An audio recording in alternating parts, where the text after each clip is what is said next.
үчүн депутат Осмонов Айбек Жапаровичте.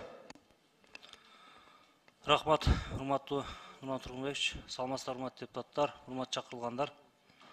Билим берүү министрлиги барбы?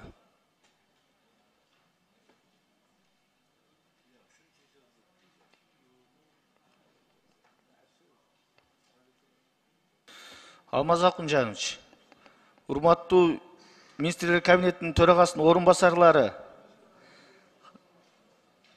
кандай бул мамиле? Кана негизги министрликтер да булар. Билим берүү, маданият, транспорт. Суроо көп да бул жерде. Чакырбайсыңарбы?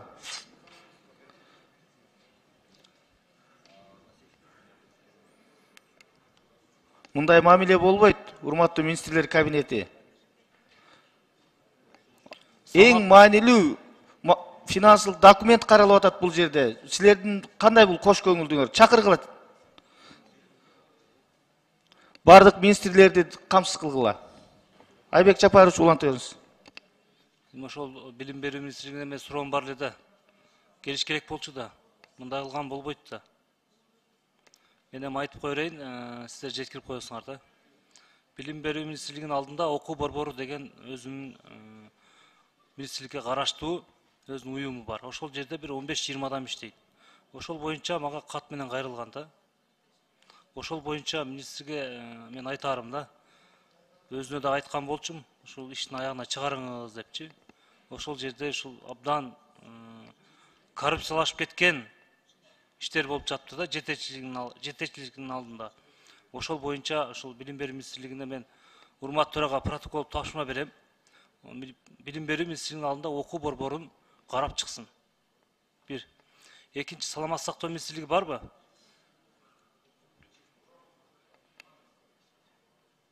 Саламаттык сактоо министринин орун басары бар, өзү иш сапарында.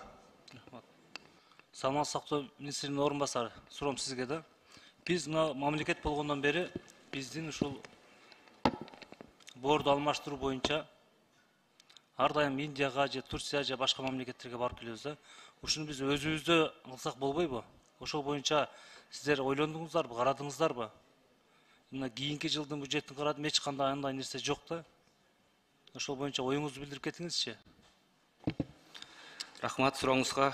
Биринчиден, кече өткөнкү жумада президентибиз Садыр Нуркожоевичтин тапшырмасы менен түрк тарапка кайрылганбыз. Үнөнү университетинин ректору жетектеген делегация келди. Буюрса биздин врачтар менен жакшы мастер-класс өттү. Буюрса азыр бизде рабочий группа иштеп атат. Мыйзам бизде мурдагы сазывда өтпөй калган. Азыр ошондогу кемчиликтердин бүт бардыгын мүчүлүштөрдү ордуна келтирип, буюрса жакында мыйзам долбоорун алып келебиз. Бул азыркы учурдун талабы. Буюрса келерки жылы буюрса мыйзам өтүп калса, бул маселени чечсек болот. Рахмат, ушуну биз өзүбүздө кылышыбыз керек да. Анткени өзүңөр билесиңер, канчалаган биздин адамдарыбыз кыйналып атат, чет мамлекетке барып келип атат. Ал жактан ошондой оор акыбалда барып, кайра оор акыбалда келип атат. Өзүбүздө кылсак бул жакшы. Мен ошол мыйзамыңарды колдойм, эртерээк алып келсеңиздер. Ички иштер министри бар бул жерде?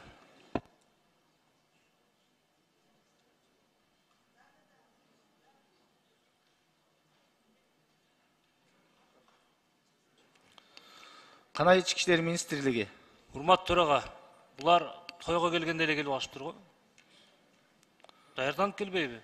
Алмаз Акунжанович, жооп бериңиз. Урматтуу Айбек Жапарович, бүгүн эми 3-чү окууда кабыл алынып атат. Биз 3 жолу баягы премьер-министр баш болуп толук состав менен комитеттин расширенныйында анан 1-чи окуудан 2-чи окууда келдик элек. Бүгүн атайын азыраак киши алып келдигинен негизги министрликтерди алып келдик элек. Айта берсеңиз, биз жазып беребиз министрликкечи. Рахмат. Өкмөттүн 1-чи орун басары, анан орун басары келип отурат. Сиздердин жазганыңыздар ошол жерде калып жатат. Рахмат Ошон үчүн сизге. өзүмө берейин деп айткан элек.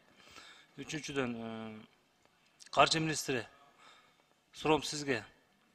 Жогоруда ушул күнгө чейин ушул 1-чи окууда жана 2-чи окууда биз сунуштаган ушул көптөгөн депутаттар сунуштадык да, социальный объекттер боюнча.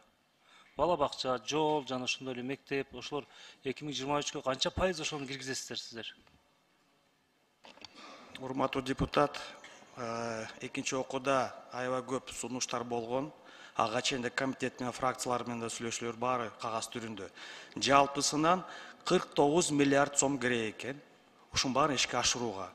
Анын ичинде 28 миллиард бул переходящий объекттер же ошо курулуп баштаган, ремонттоо баштаган, аны уланып кете тургандай 28 миллиард сом керек, 21 миллиард сом. Анан калган жаңы 248 жаңы объект деп сунушталган мына как раз экинчи окууда. Аны биз аныктап чыктык, жалпысынан 28 миллиард сом керек экен. Жалпысынан баарынан 49 миллиард. Ошону баары гос органдарга биз кат жүзүнө жөнөттүк, Госстрой, Минобразование, здравоохранение, суу чарбасына дегендей. Алар баары аныктап чыгып, суммаларны жана керектүү приоритеттер коюп, анан ушу баары тизмеси менен биз кабинет министрге сунуштарды карап бергенге. Ошодон ичинен аны өзүнчө программа түзүп, план негизинде. Ошо ишке ашыра тургандай кыла турган план ишке эметебиз да, киргизебиз. Толугу менен аны ушундай. Бир да запрос четке каккан жокпуз, ошо баарын азыр ошо иреттеп бир план менен киргизебиз деген оюбуз бар. Рахмат. Чындыгында биздин бюджетибиз көтөрүлүп жатат. Салык кызматы жана башка кызматкерлер чындыгында жакшы иштеп жатат да. Биздин бюджетибиз көтөрүлдү. Эми ошого жараша бизге да ушундай социалдык объекттерди көбөйтүшүбүз керек да. Жылына 3 миллиардтан бөлүп койбостон, чындыгында быйылкы жылы мен жогоруда айтып кеткем ушунга чейин да 10 миллиардка минимум чыгарышыбыз керек. Ошондой кылсак дагы 2 жыл 3 жылда чечилет биз берген бардык көйгөйлөр. Мен айтат элем, ушул мүмкүн болсо ушу быйылкы жылга 70%га чейинки, 50%га чейинки бүтүп калган ошол социалдык объекттердин баардыгы мектеп, бала бакча, жол ошолорду биринчи бүтүрүшүбүз керек да. Экинчи этапта калганын кылышыбыз керек. Анткени 10 жыл болуп туруп 50% бүткөн мектептер турат, бала бакчалар турат, жолдор турат. Алар турган сайын өзүнүн эмесин жоготот да. Мен ошону айтып кетилем. Сиз ошону эске алсаңыз, мен кат түрүнү да сизге бергенмин. Ош шаар боюнча бүтпөй калган мектептер. Ошону дагы эске алып, сөзсүз түрдө 2023 бүтүрүп бериңиздер.